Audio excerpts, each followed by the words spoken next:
Assalamualaikum warahmatullahi wabarakatuh. Bertemu kembali di mata kuliah Hukum Ekonomi Syariah. Hari ini hari Selasa, tanggal 15 Maret 2022.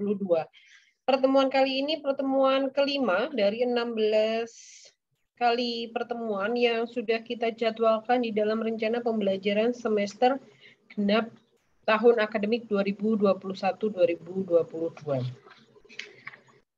Langsung saja, Bu Mei menanggapi, Bu Mei mereview makalah yang sudah dikerjakan oleh Mbak Tiara yang berjudul tentang kedudukan kompilasi hukum ekonomi syariah KHES dalam bisnis syariah di Indonesia. Oke. Ini logonya harus diganti ya, pakai logo terbaru ada di blognya Bu Mei. Untuk fontnya diperhatikan, ini juga program studi. Sekolah Tinggi Agama Islam Muhammadiyah, kurang huruf A. Terus ini untuk penulisannya fontnya 14. Ini 13 ya. Ini pakai fontnya 14 cukup. Ini juga 14, ini juga 14. Sip. Lanjut di kata pengantar. Oke, di kata pengantar ini Bu Mei rasa cukup ya. Ini ketua sudah masuk di dalamnya. Oke, kita lanjut ke daftar isinya. Di dalam daftar isi nanti ada 3 pembahasan ya. Ini ada 3 poinnya. Pengertian kompilasi hukum ekonomi syariah, bisnis syariah di Indonesia, eksistensi lembaga keuangan syariah dalam tatanan nasional. Next, lanjut masuk ke latar belakang masalah. Nah, di sini lagi-lagi sudah 2 pemakalah ya, atau 3 pemakalah ini ya. Ini tidak ditemukan yang namanya footnote di dalam uraian atau deskripsi penjelasan di setiap poinnya. Di sini tidak ditemukan adanya footnote. Ini dapat rujukan referensinya dari mana, itu tidak ada kejelasan. Ini ada 3 poinnya, ini sesuai 3. Lanjut di bab 2-nya pembahasan pengertian kompilasi hukum ekonomi syariah. Jadi kompilasi hukum ekonomi syariah itu merupakan suatu bentuk ya positivisasi atau hukum positif untuk hukum Islam itu sendiri.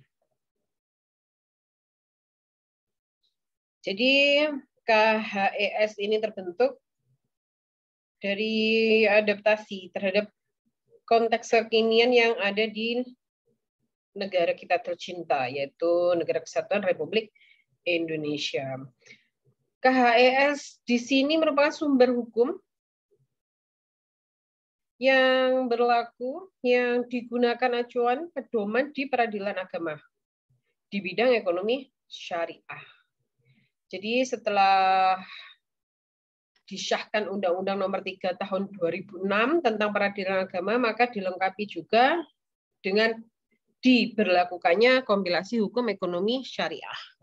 Jadi saling melengkapi ya di sini. Nah, di sini Bu Mei juga tidak mendapati adanya footnote lagi. Ini referensi dari mana, rujukannya apa, tidak jelas ya. Kompilasi hukum ekonomi syariah mempunyai fungsi di sini sama dengan kompilasi hukum Islam KHI. Tapi bukan merupakan sumber hukum formil. Contohnya seperti Undang-Undang Dasar 45, Undang-Undang Perpu Perda, dan sebagainya. Namun KHES dapat dijadikan pertimbangan oleh hakim di dalam memutuskan suatu perkara hukum yang berkaitan dengan permasalahan di bidang ekonomi syariah tentunya. Nah, ini sudah dibahas ya. Nanti bisa dibaca lebih lanjut lagi, bisa didiskusikan nanti di kolom komentar, di blog maupun di channel YouTube. Oke, lanjut lagi di sini. Nanti narasumber juga akan berdiskusi dengan rekan-rekan semuanya tentunya. Oke. Masuk di bisnis syariah yang ada di Indonesia tentunya. Bisnis syariah merupakan kegiatan usaha di mana dalam kegiatan transaksinya, kalau memang itu transaksinya jual beli, di mana transaksinya itu menghasilkan produk, di mana transaksinya itu distribusi produk, agar memperoleh suatu keuntungan, dan berlandaskan pada syariat tentunya. Itu adalah bisnis syariah. Bisnis-bisnis syariah yang ada di Indonesia itu prakteknya juga mengacu pada fatwa Dewan Syariah Nasional Majelis Ulama Indonesia, DSN MUI ya. Apakah praktek transaksi bisnis syariah memakai akad murabahah, ijarah,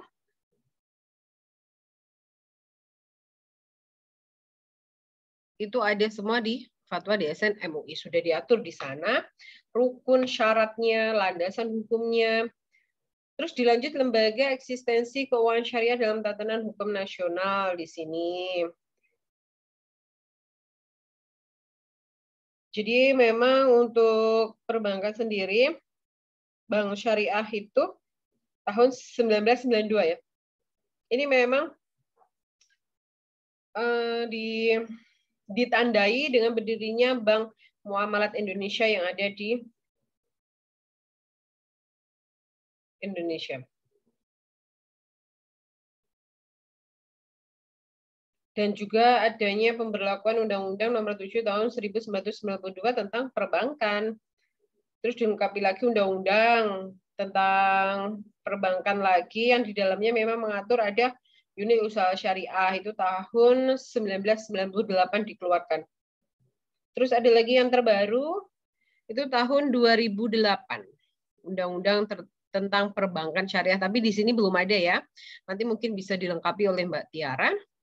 Selain beberapa undang-undang terkait perbankan syariah, tentunya BI juga mengeluarkan surat edaran terkait perbankan syariah itu.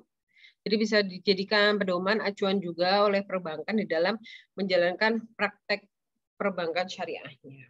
Oke, bab 3 penutup tentunya di sini karena tadi ada 3 pembahasan, di sini akan ada 3 poin yang merupakan jawaban dari rumusan masalah yang sudah dipaparkan oleh pemateri.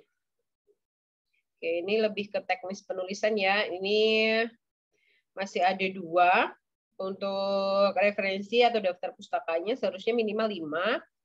Terus tidak ada footnote juga. Ini untuk teknis penulisannya memang harus diperbaiki, tidak apa-apa. Mungkin nanti ada kelas khusus untuk penulisan, teknik penulisan karya ilmiah itu sendiri ya, rekan-rekan. Demikian yang dapat Bu Mei sampaikan. Terima kasih atas perhatiannya. Ada kurang lebihnya Bu Mei mohon maaf. Wassalamualaikum warahmatullahi wabarakatuh.